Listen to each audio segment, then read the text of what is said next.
आज हम लोग उस वक्त में हैं जब बाहर से कोई इंसान आता है, इंग्लैंड, ऑस्ट्रेलिया या कहीं और से, और हमारे ज्ञान और हमारी पुरानी गहरी दबी हुई विज्ञान को, गहराइयों को समझकर बाहर लेकर जाता है। फिर उनको उनके ऊपर वो किताब लिखता है और उस किताब को पढ़कर हम अपनी ही बातों पे उनके ज़रिए यकीन करते हैं। Hi everyone, welcome back to my channel.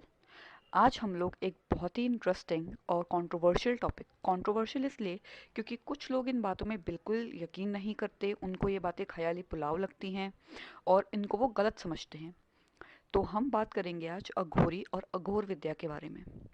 इस अघोर विद्या के बारे में डेप्थ में जाकर हम इसके डार्क साइड पर बात करेंगे, जो काफ़ी लोगों को नहीं पता और काफ़ी लोग अनजान हैं जिन पहलुओं से। और एक वार्निंग मैं आप लोगों को पहले ही दे रही हूँ, आज के टॉपिक में थोड़ी डार्क अकल्ट बातें होंगी, तो सेंसिटिव लोग और बच्चे इसको आगे ना सुने। अघोर विद्या का मतलब होता है भयानक।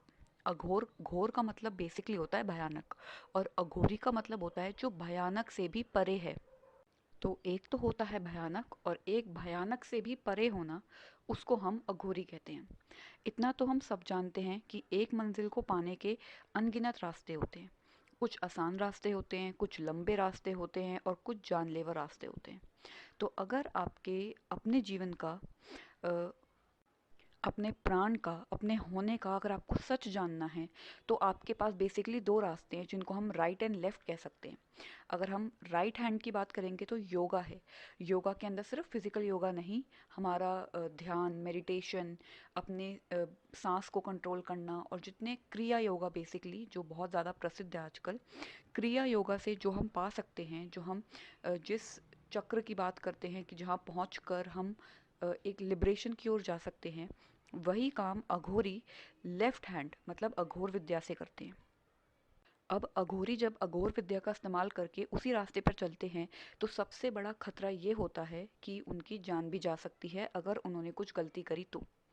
लेकिन जो योगा, मेडिटेशन और ध्यान का तरीका है, उसमें आपको टाइम ज़रूर लगेगा लेकिन आप भी वहीं तक पहुँचेंगे।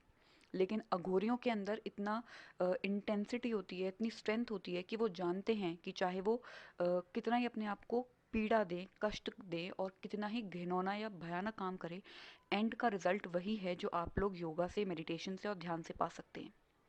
एक चीज़ होती है आंतरिक, अपने अंदर झांकना।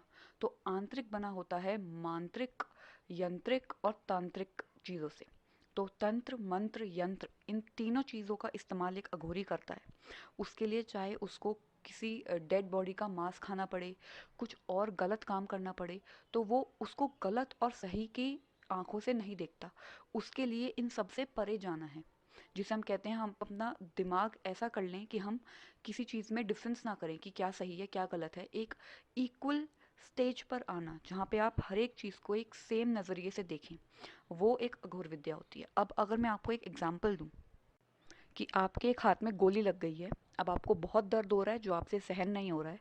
अब आपके पास दो रास्ते हैं, या तो आप डॉक्टर के पास जाएंगे, ऑपरेशन दवाइयों के ज़रिए उस गोली को निकलवाएंगे, या फिर आप अपने खुद के हाथ से उस गोली को निकाल सकते हैं। अब इस दूसरे मेथड में खतरा आपकी जान का है कि आप अपने आप को खुद इन्फेक्ट कर सकते हैं और आपकी जान जा सकती है।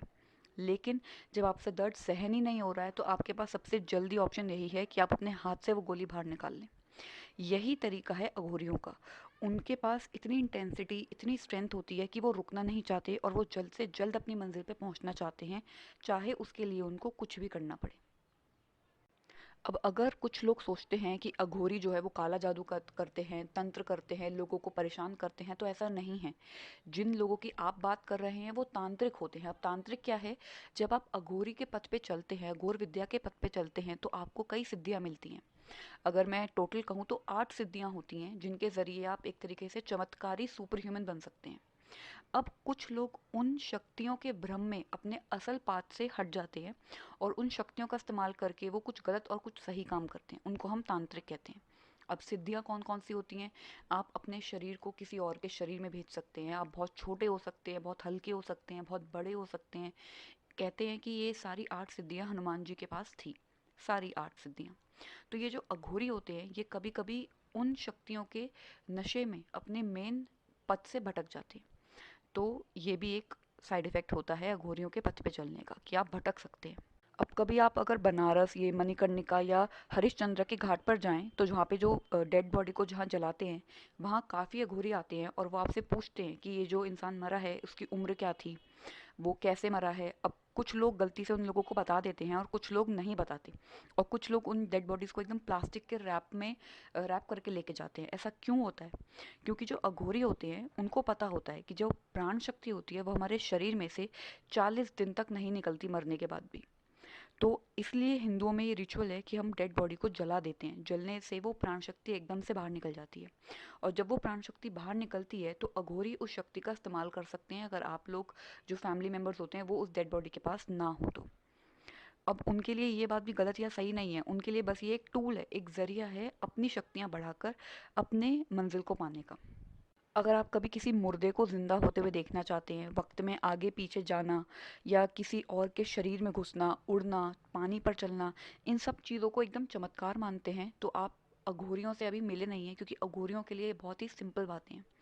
हमारे इंडिया में ऐसे बहुत सारे लोग हैं जिनको बहुत सारी सिद्धियां मिली हुई हैं और उनको कोई मतलब नहीं है ह्यूमन लाइफ से, सोशल होने से, और वो इन सब बातों को अपने अंदर समेट कर कहीं जाके सिद्धि कर रहे होते हैं, ध्यान कर रहे होते हैं, और उनको इन बातों का कोई असर नहीं होता कि उनके पास पावर है, पावर नहीं है, वो क्या क्या कर सकते हैं।